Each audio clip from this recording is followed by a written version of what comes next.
안녕하세요, 이세영입니다. 이번 시간에는 한국전쟁이 북한 노동자들에게 어떤 영향을 끼쳤을까에 대해서 살펴보도록 하겠습니다. 지난 시간에는 분단정부가 수립될 즈음 북한에선 계획경제가 실시되고 증산경쟁 운동을 본격적으로 시행하면서 노동자들이 생산에 힘쓸 것을 북한 정권이 요구하였다는 것을 살펴보았습니다. 이번 시간에는 1950년 6월 25일 한국전쟁의 발발이 북한에서 노동자라는 집단적 주체의 성격과 처우, 그 위상과 역할을 크게 변화시키는 중요한 변곡점이 되는 것을 살펴보고자 합니다.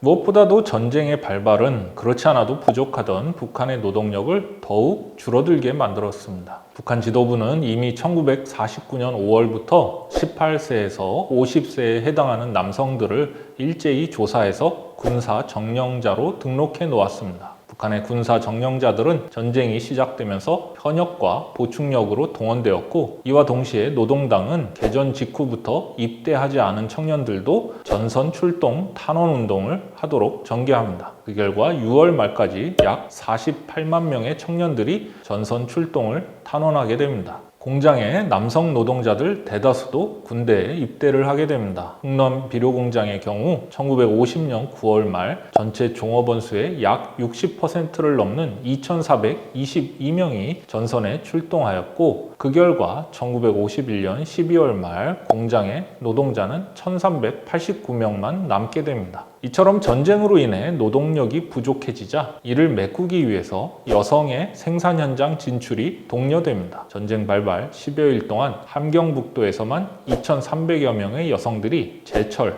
방직, 제유 등 여러 주요 부문 공장에 진출을 하기도 합니다. 기존에 취업한 여성들, 그리고 새로 취업한 여성 노동자들은 전쟁으로 파괴된 공장과 시설을 복구하면서 전시물자 생산을 위해 폭격을 피해가며 기술을 익히고 생산을 지속해야 했습니다. 당시에 여성을 공장 노동자로 조직하고 동원했던 방법은 크게 세 가지였습니다. 첫 번째로는 전쟁터에 나간 남성 노동자를 대신해서 공장과 가까운 곳에 사는 그 부양가족들, 예컨대 부인이나 자매 등을 공장으로 동원하여 기능공으로 만드는 방법이었습니다. 두 번째는 전선으로 출동할 것을 자원한 여성동맹과 조선노동당, 그리고 국가기관에 속한 열성적인 여성들을 시기와 정세에 따라서 일부는 전쟁터로 보내고 나머지는 광산이나 공장으로 전출시키는 방법이었습니다. 그리고 세 번째는 여성동맹을 통해서 여성들을 조직적으로 동원하여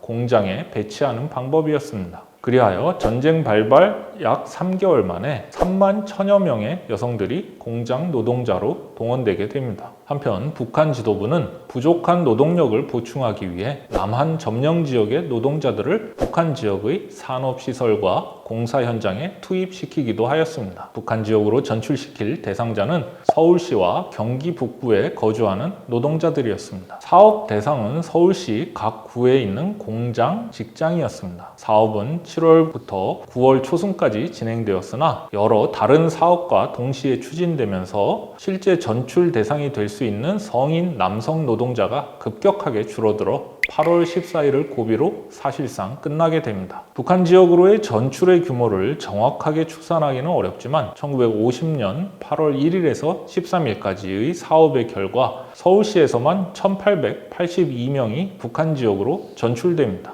평안남도 관계공사에 투입된 전출자까지 합치면 총 전출자는 최소 3,000명이 넘을 것으로 기존 연구에서 추정을 하고 있습니다. 북한 지도부는 전출 사업을 통해 북한에 들어오는 노동자들 중에 한국 측의 간첩이나 월남민이 잠입해서 넘어올 것을 매우 경계하고 각 치안기구들에게 이에 대한 감시와 적발을 철저히 할 것을 지시하기도 하였습니다. 이렇듯 전쟁으로 생산 현장에서 청년, 남성 노동력이 사라진 가운데 북한의 생산 현장에는 여성 노동자들과 나이든 남성 노동자들을 위주로 생산을 이어가야 했습니다. 이러한 전시 생산은 그 자체로 위험과 고통을 수반한 작업이었습니다. 노동자들은 미군의 폭격 목표가 된 공장 설비를 안전한 산악지대의 지하 동굴 같은 곳으로 직접 옮겨야만 했고, 그곳에서 생산을 계속해야 했습니다. 평양 제사공장에서 일을 하던 여성 노동자들은 유엔군의 일사후퇴 이후에 공장에 남아있던 설비들을 직접 머리에 짊어지고 덕천의 투명골로 옮기게 됩니다. 투명골이라는 곳은 좁은 계곡이었기 때문에 여름에는 홍수가 지고 봄에는 눈이 녹은 물이 넘쳐 들어와서 작업장이 진흙탕이 되곤 하였습니다. 그보다 더 큰 어려움은 겨울이었는데요. 겨울에는 골짜기에 물이 마르는데 제사 공장은 물이 있어야만 작업을 할 수가 있었습니다. 실을 만드는 여성 노동자들은 급수대를 조직해서 근무 외 시간에 차가운 겨울바람과 눈보라, 폭격을 뚫고 왕복 심리가 되는 거리에서 하루 30톤에서 35톤의 물을 쥐고 날라야만 했다고 회고하였습니다. 그래도 이처럼 지하 동굴에서 전시 생산을 계속하는 것은 그나마 목숨의 위험은 덜한 편이었습니다. 전쟁 개시와 함께 철도는 미 공군의 가장 중요한 군사 목표 중에 하나가 되었습니다. 북한은 화물과 여객 수송의 많은 부분을 열차에 의존하고 있어서 철도를 통한 전쟁 물자 보급은 북한의 한국전쟁 수행 과정에서 중요한 것이었습니다. 북한 지도부는 미 공군의 폭격에도 불구하고 철도 노동자들이 전선 수송을 보장하기 위해 모든 노력을 기울일 것을 요구했습니다. 철도 노동자들은 그야말로 목숨을 걸고 열차를 운행하고 부서진 철로를 복구해야만 했습니다. 전시 노동은 그 자체로 고도의 위험성을 내포하고 있었기 때문에 정권 측은 노동자들이 동요하거나 직장을 이탈하는 등의 현상을 막고 전시에도 생산을 지속할 수 있게끔 조치를 취하지 않을 수 없었습니다. 우선 강력한 전시 노동 규율을 부과하여 노동자들 또한 전시에 걸맞은 자세를 갖출 것을 강요했습니다. 1950년 7월 6일 군사위원회 결정 제6호 전시 노동에 관하여가 선포됨에 따라 직장 책임자의 권한으로 필요한 경우 노동자들에겐 2시간에서 4시간의 시간 외 노동을 시키고 정기휴가나 보충휴가도 보류할 수 있게 되었습니다. 또한 노동자나 사무원이 자기 멋대로 자의적으로 직장을 이탈하거나 작업을 이탈하고 결근하는 것에 대해 일정한 형사상의 책임을 지울 수 있게 되고 일체의 노동규율 위반에 대한 책임의 관리를 소홀히 하는 직장 책임자도 법적 책임을 져야만 했습니다. 그런데 북한 지도부가 엄격한 전시 노동 규율을 부과하였지만 실제 생산 현장에서 그 규율이 반드시 강화된 것만은 또 아니었습니다. 한국전쟁의 정전을 약 3개월 정도 남겨둔 1953년 4월 24일 노동당 조직위원회에서는 전시 국가 및 노동규율에 대해 다시 한번 강조하는 결정을 채택하였습니다. 왜냐하면 일부 직장들에서는 여전히 노동시간 중에 무단 외출, 개인적인 잡담이나 농담, 불필요한 회의 등이 허용되고 있었고 노동규율이 해이해진 데 따른 기계 고장과 도난, 화재 등도 자주 발생하였기 때문입니다. 또 노동자들의 무단 결근, 지각, 조퇴, 칭병 등도 다시 늘어나고 있었습니다. 노동력 유동 현상도 여전해서 전기국에서는 1952년에 채용한 전체 노동자의 76%가 같은 기간 직장을 떠나기도 했습니다.